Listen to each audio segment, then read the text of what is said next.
right after nating mag-vlog. Okay? Actually, gusto kong umiyak kanina nung nabasa ko to. Gusto kong umiyak, nalungkot ako, parang binungusan ako ng malamig na tubig dito sa nabalitaan, na-inform sa akin. Siguro naman, mga palangga, nakikita nyo na walang tigil yung issue sa South China Sea. At nakikita nyo yung pabago-bagong statement ng bangag na presidente. Pinag-usapan na natin kung ano yung magiging aftermath kapag tayo ay pumasok sa kaguluhan. Nakita nyo sa Ukraine, nakita nyo naman nung World War II, nakita nyo yung mga Holocaust survivors, nakita nyo ang mga documentaries and everything. Okay? Mayroon kasing nagmansay sa atin, mga palangga, at ito'y coming from mataas na general. Okay? Na secret message from the generals. Okay. Na may mga kongresista, sana nakukuha nyo ako, please sumunod lang kayo. I don't know kung paano ko to sabihin, pero gusto kong iparating to sa inyo na dapat sa mga bagay-bagay sa buhay ay naghahanda na kayo. Yes, sinabi Okay. na yan ni Bangag na maghanda Dapat na. sa mga bagay sa buhay, Noon pa yan, last hindi month. sa pananakot, pero kailangan ninyong mag-prepare. Sinabi na yan ni Bangag na military Mag-prepare men sa in mga uniform, darating na panahon. get ready. Sa inyong future. Meaning, lahat na tayo dyan Kasi itong bangag na presidenteng ito ay dadalhin kayo sa gera. sa Karimlan. Di ba pa ulit-ulit kong sinasabi sa inyo, mga kababayan, na pasensya na kasi nahihirapan ako kung paano ko straightforward. Hindi natin pwede straightforward itong pinag-uusapan natin. Pero I know you guys are smart. Sabi ko sa buhay ay dapat pinaghandaan ninyo. Dahil ang mga mayayaman at ang mga politiko now ay Handa na. handa na sila. Yes. I know Sila that. ay may pera. Yeah. May mga Sila helicopter. ay pwede pong lumipad patungo sa ibang bansa. Yeah. May Gamit mga passport ang kanilang na. mga pasaporte. Sila ay may visa. Ang kawawa dito sa mga hindi magandang pangyayari, which is ayon sa ating information na tumutulo ang kanyang luha, mga kababayan, ay sana irreversible ito. Sana hindi ito tahakin ng bangag na gobyerno yung kinatatakutan ng taong bayan na makikipagyagre o bratatatat. Kasi based dito sa information na nakuha natin, mga palangga, na kailangan nyo kasing malaman hindi pwede sila lang ang maghanda. Hindi sila lang ang makatakas sa mga ganitong klaseng kadiliman. Correct. Tapos kayo maiiwan. At hindi kaya ng konsensya ko na isekreto sa inyo. Can you comment kung nagigets yung yung sinasabi ko? I know, can you comment? Para babasahin ko kung sino yung tamang nag-comment. Dahil sa mga probinsya, like sa Zambales, nakita nyo, di ba, sa Davao, ang dami na mga troops. Ang dami ng mga American sa Davao. So, ayon sa ating source, mga palangga, mukhang dadalhin kayo sa Karimlan. I hope mali. Yes. I hope mali at hindi mangyayari. I pray that Sabi is ni not Lydia, right. yan. Mali Lydia, ang yung okay? Papunta tayo dyan sa usapan na yan. Nagigets nyo? Okay? Nagigets nyo? Of course. Sinabi na yan ni Bangag, Maharlika. Nakakapanghina lang. At sabi ko, obligasyon ko sa inyo na na ibigay ang impormasyon na nakukuha ko sa loob. For 2 years, mga palangga, na nakikipaglaban ako sa inyo.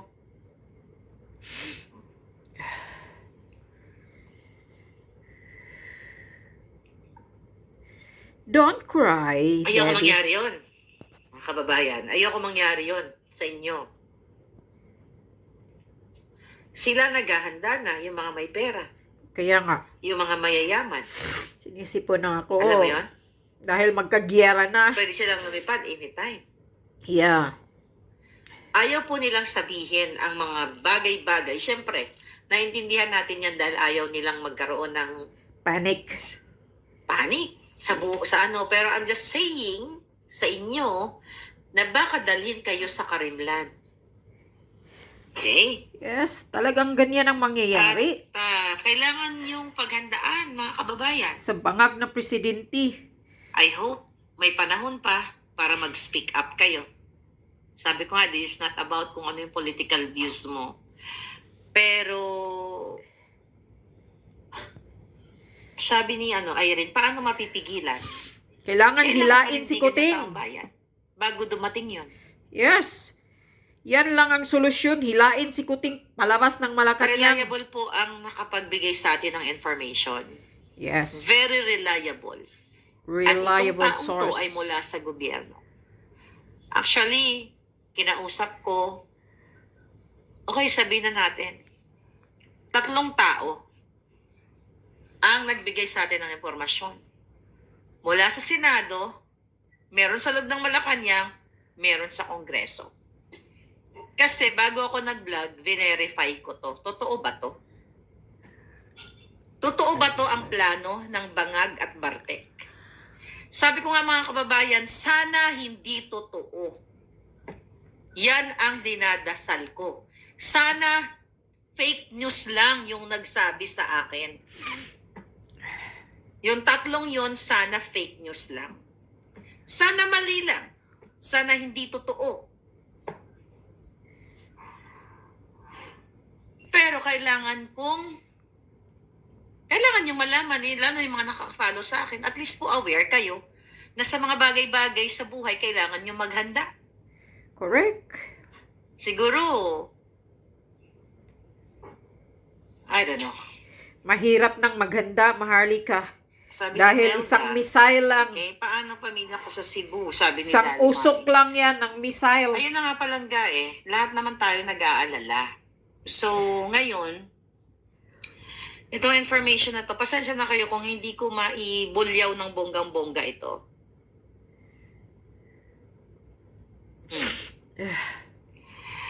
May mga nakikitaan na mga sobrang matataas na pang-bratatatat sa iba't ibang mga probinsya. Ito pong information, uulitin ko, na nakarating sa akin ay galing mismo sa isang from the House of Representatives na walang Mayroon nga, kahapon yata yun, dumating na 2 warship ng China. Pero kailangan niyang ikwento sa akin.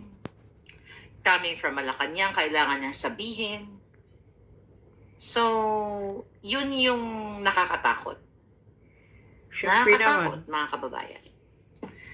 Pinaliwanag na sa inyo na kapag nagkaroon ng ganitong pangyayari, mabubura.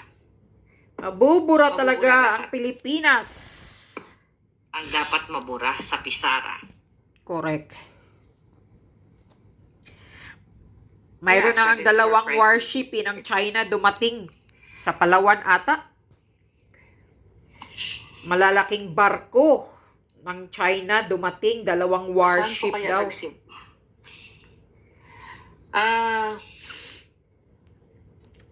Masakit isipin. Parang Nakakalungkot. Ukraine, sabi ni Palangga.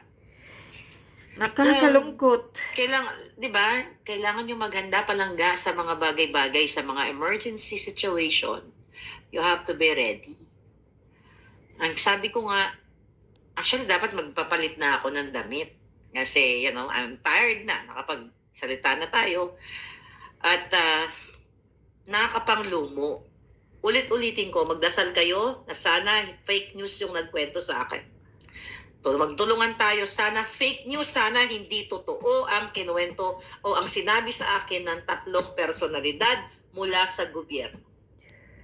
At ipagpipray ko na mamulat kayo sa inyong mga isipan na huwag niyong pahintulutan na kayo po ay isasalang sa isang laban na hindi niyo kaya at hindi kayo handa. Yeah, sabi ni Uniwise, yun yung dasal ko. Sana po mali. Lord, sana fake news po yung kinuwento sa akin. Sana po nagsisinungaling lang sila this time. Sana hindi totoo. Sana ini-etchos lang nila ako. Hindi. Ipagdasal si Bangag. Na sana matigok na But you have agad. to be ready. Para mawala na yung declaration na hindi makapagdeklara ng giyera. Kasi experience yung mga ganyang klaseng, cloud. You know what I mean? Nakakalungkot, nakakatakot. Di ba? I don't know kung paano, pati yata langgam, hindi makakaligtas ng buhay sa Exactly. ganyan. So you have to speak up and be ready. Kasi itong mga politiko po, anytime may mga private jets sa mga yan, pwede silang lumipad. Kaya Kayong nga. mga sundalo. Kayong mga kapulisan. Mga sundalo ang kawawa, Ayun, mga nanonood po kapulisan. kayo. Alam nyo na ngayon, by now, you know what's gonna be the plan, right? I'm sure By he now, knows. alam nyo na po yung plano eh. Yes. Bakit kayo papasok sa planong hindi makatao? Yun nga eh. Men and women in uniform, Yan yung mga matataas na general. Yun nga, nakapagtataka. Susunod General sila. Chofilo, na naka-witness po ng pangingidnap ni Lisa at ni Kuting. You speak up. Kaya nga. Kasi pare-pareho. Well, sabi ko nga palaga, ang unang-unang makakaligtas sa mga hindi dapat magandang mangyayari o kadiliman ay ang mga may pera, ang mga may passport, ang may mga eroplano, ang may mga helicopter, ang mga nasa gobyerno. At kayo mga sundalo na mga lumalaban sa field, kayo po talaga ang maaapektuhan unang-una. Yeah, frontline sila. Mga men in uniform, Sabi ni lahat. D.W. Lingayen,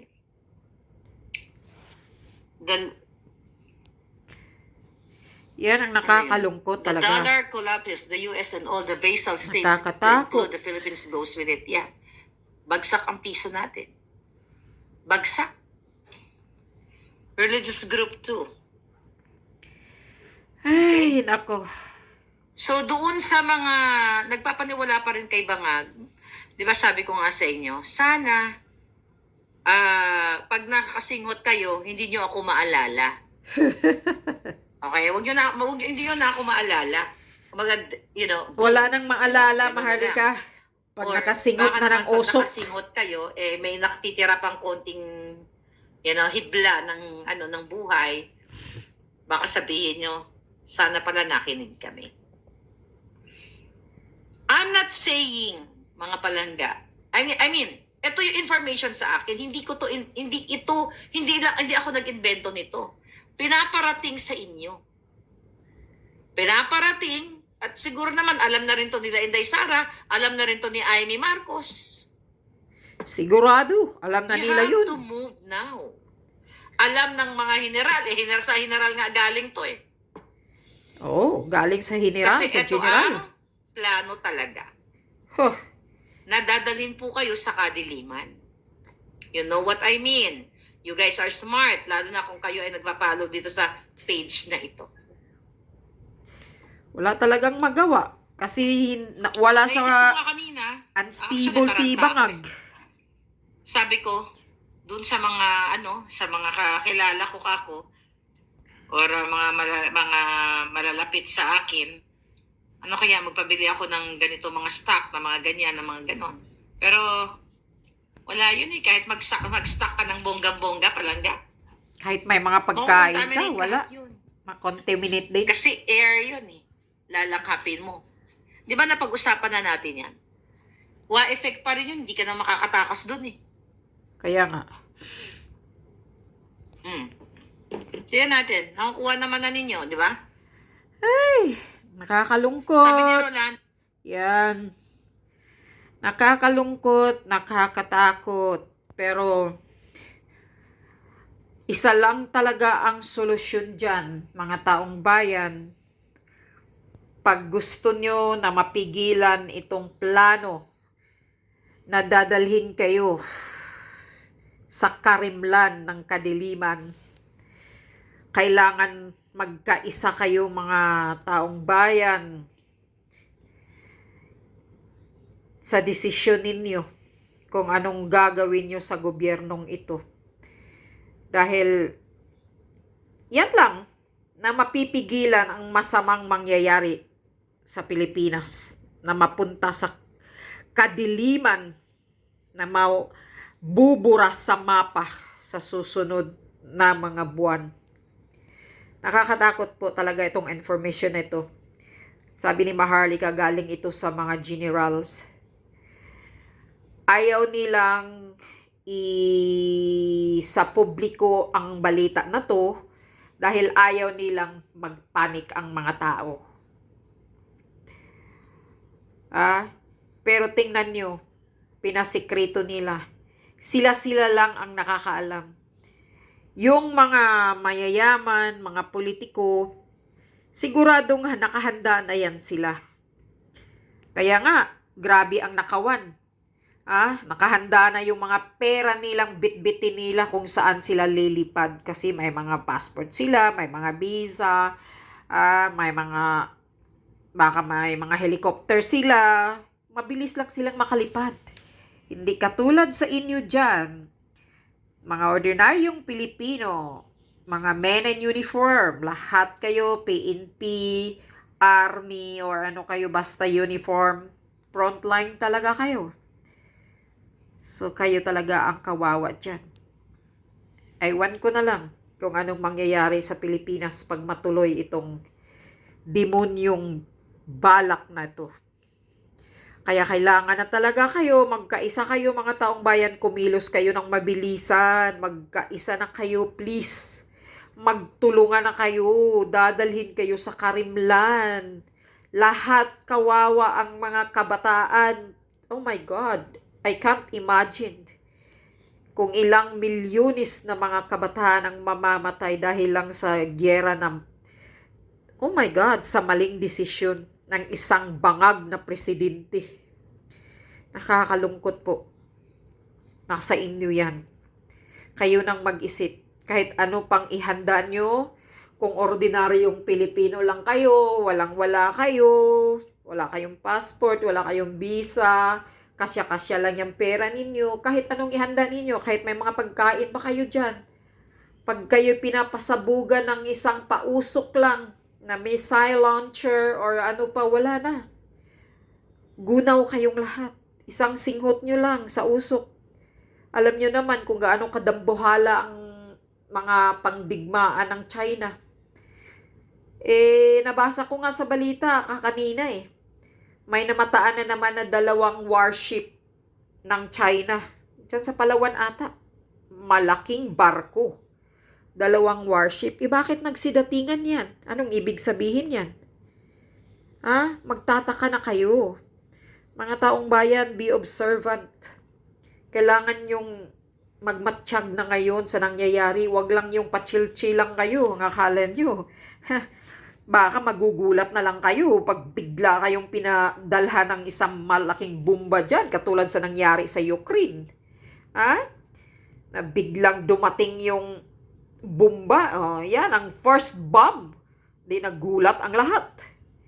Yan, magiging Ukraine tayo dahil sa isang bangag na unstable na pag-iisip ng presidente natin na walang panindigan. Walang prinsipyo. Kaya kayo na ang bahalang mag-isip, mga taong bayan, kung ano ang solusyon na gagawin ninyo. Dahil kayo din ang kawawa dyan sa Pilipinas. Sa totoo lang, kayo lang din ang kawawa.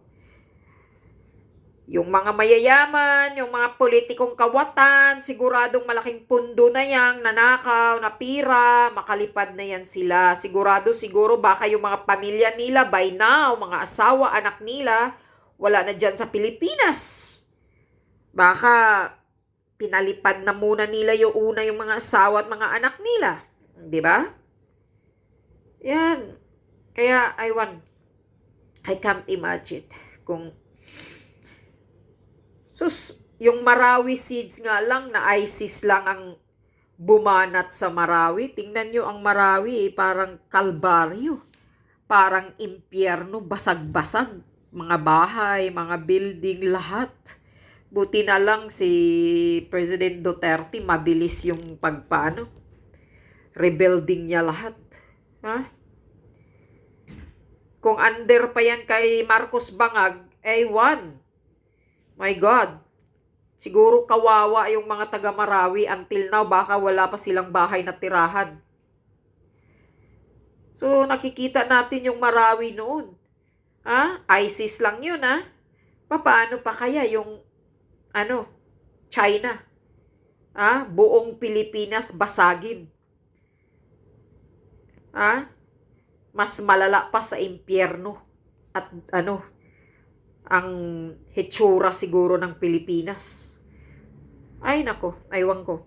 I can't imagine that. Kawawa. Kawawa talaga kayo dyan. Pag taong bayan, hindi kayo kumilos agad-agad bago mangyari ang masamang balak ni Bangag. Kawawa talaga kayo. Nakakalungkot, nakakatakot sa buhay ninyo dyan. Naaawa ako sa inyo, pero kailangan kayong magkaisa. Tumindig na po kayo para sa kabutihan ng lahat.